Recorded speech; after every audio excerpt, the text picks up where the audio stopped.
The LA Department of Water and Power is under fire tonight after a scathing audit of its finances.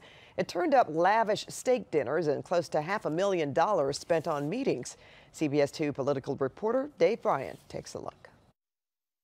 The two DWP nonprofit safety and training trust funds, jointly administered by the DWP and IBEW Local 18, the union that represents DWP workers, received more than $40 million from ratepayers over the years. Now, a hard-fought audit by the city controller concludes some of the spending practices raise serious concerns. One of the people who work there got $30,000 worth of reimbursement for gasoline over the last 5 years. That's a lot of driving. Now, there's also been a lot of steak restaurants.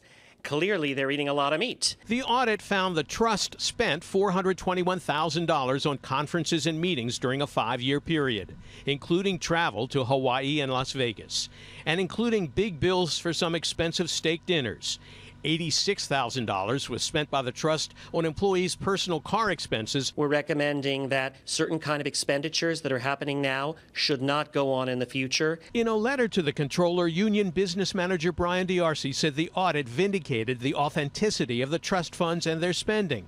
Then adding, "We are greatly concerned, however, that the audit report is littered with accusatory innuendo and peppered with contradictory statements, many of which are outside the scope of your office's charge."